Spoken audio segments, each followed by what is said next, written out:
ये current flow करवा रहे हैं, करंट का डायरेक्शन शो कर दिया आपने। इसका जो लेंथ है वो स्मॉल एल लंबाई, और इसका एरिया ऑफ क्रॉस सेक्शन यानी कि क्षेत्रफल वो कैपिटल ए है। और प्रति एकांक लंबाई में फेरों की संख्या छोटा एन, तो पूरी परिनालिका में फेरों की संख्या, ठीक है ना। यहाँ पर प्रति एकांक लंबाई मतलब कोई भी जो यूनिट ले रहे हैं आप उस हिसाब से एन है।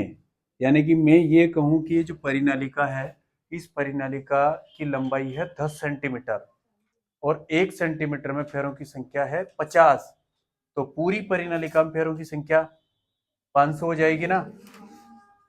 तो प्रति एकांक लंबाई में फेरों की संख्या एन और पूरी परिनालिका की लंबाई एल, तो यहाँ पर पूरी परिनालिका में जो फेरों की संख्या नंबर ऑफ टर्न्स होंगे वो एन इंटू एल हो जाएगा। अब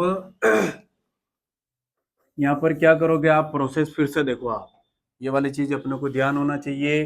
capital N is equal to छोटा एन इंटू एल कहाँ से आया, ये रेडीमेड फार्मूला है, यहाँ लिखने की जरूरत नहीं है, याद होना चाहिए। सही है ना मनीषा, याद में आ रहा है। अब देखो यहाँ पे प्रोसेस, एक का प्रोसेस समझेंगे, बाकी का प्रोसेस का कॉरेस्पॉन्डेंट करेंगे अपन। क्या करेंगे रोहित, कि जब परिनालिका में कैपिटल आई धारा प्रवाहित करते हैं तो परिनालिका में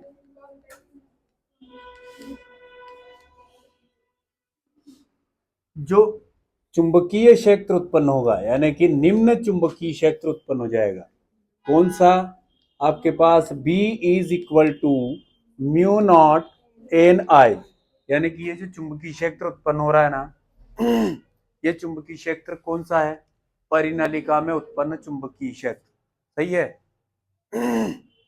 प्रोसेस पूरा समझे, एक प्रोसेस है, आई धारा प्रवाहित करी ना आपने, तो ये चुंबकीय क्षेत्र उत्पन्न हुआ। जहां कौन क्या है पता होना चाहिए, चुंबकीय क्षेत्र, वायु निर्वात की चुंबकशीलता, फेरों की संख्या प्रति एकांक लंबाई में, आई मतलब करंट हो गया। यहां पर अभी अपनों ने बात करी है कि capital N is equal to N into L, तो यहां से छोटे एन का वैल्यू अगर निकालोगे तो क्या मिलेगा आपको, कैपिटल एन के अपॉन में एल हो जाएगा।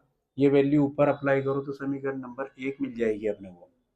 क्या मिलने वाला है, B is equal to mu naught, यहीं पर कैपिटल एन अपॉन में कौन, एल, और क्या हो जाएगा ये आई, ये समीकरण नंबर 1 हो गई।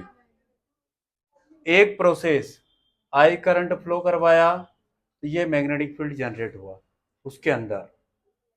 अब इससे क्या होगा कि इस चुंबकीय क्षेत्र के कारण इस परिनालिका के प्रत्येक फेरे से, ये यहां पर भी बी ए, यहां पर भी क्या हो जाएगा बी ए, ये हो गया आपके पास प्रत्येक फेरे से जो बद्ध चुंबकीय फ्लक्स होगा उसकी बात कर रहा हूं। यहां पर भी बी ए, क्योंकि फ्लक्स का फार्मूला क्या होता है, बी ए कॉस थीटा, यहां पर भी बी ए हो जाएगा। तो आपके पास इस चुंबकीय क्षेत्र के कारण परिनालिका के प्रत्येक फेरे से जो बद्ध चुंबकीय फ्लक्स होगा वो क्या हो जाएगा, बी इंटू ए।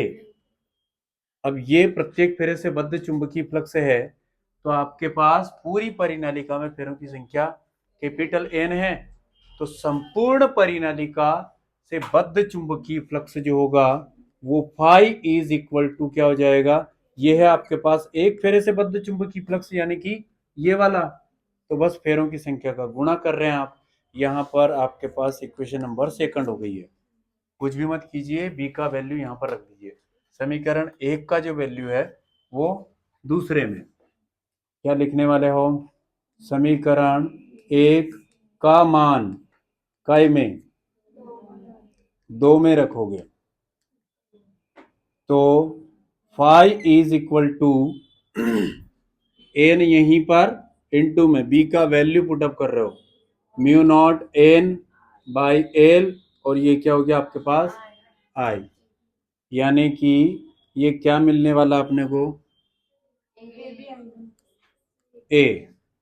तो five is equal to mu naught N, और एन मिलके ए बटे में कौन, और आपके पास ये आई। ये कोई समीकरण नंबर 3 हो गई है। ठीक है, हमें क्या निकालना, स्वप्रेरकत्व। तो स्वप्रेरकत्व का फार्मूला बोलो संतोष से। स्वप्रेरकत्व का फार्मूला क्या, ओके, एल बराबर 5 के बटे में आई हो गया। ये नंबर कौन सी होगी, 4। तो आप इस 3 से मान 4 में रख दो, क्या मिलेगा, एल इज इक्वल टू, ये पूरा हो जाएगा, म्यू नॉट एन स्क्वायर ए आई के अपॉन में एल, और के अपॉन में आई ऑलरेडी है। ठीक है ना, आई कैंसिल हो गया क्या, तो जो है वही परिनालिका का स्वप्रेरकत्व है, mu naught N square A by L. ये क्या आया, किसी परिनालिका के स्वप्रेरकत्व के लिए व्यंजक आया। पिछले साल आया था क्या ये वाला पिछले साल आया था कि 23 में, 23 में। उसमें एक और चीज पूछी थी, प्रभावित करने वाले कारक, 4 नंबर में था ना ये। तो ये हो गए 3 नंबर आपके।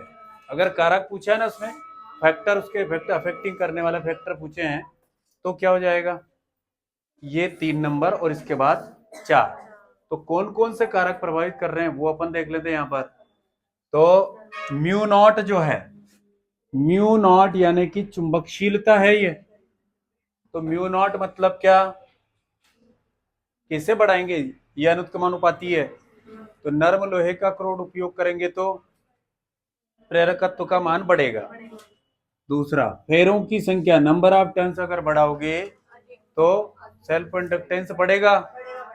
ए मतलब एरिया, उसका जो बड़ी बड़ी अगर क्वाइल लोगे आप तो एरिया बढ़ेगा, और एरिया बढ़ेगा तो स्वप्रेरकत्व का मान बढ़ेगा। और यहाँ पर क्या है, ये ए हो गया, और एल मतलब इस परिनलिका की लंबाई। तो लंबाई बढ़ाने पर स्वप्रेरकत्व का मान क्या हो जाएगा, ये इसके कारक है जो पूछा था 2023 में। ठीक है ना, तो यहां तक अगर किया आपने तो 3 नंबर है। उसके बाद ये वाली चीज हो गई है। यहाँ ऑब्जेक्टिव भी हो सकती है कि किसी परिनालिका में फेरों की संख्या बढ़ाने पर उसके स्वप्रेरकत्व पर क्या प्रभाव पड़ेगा। 4 ऑप्शन दे दिए उसने, बढ़ेगा, घटेगा, अपरिवर्तित रहेगा, शून्य हो जाएगा। ठीक है ना, ऐसे और भी हो सकते हैं।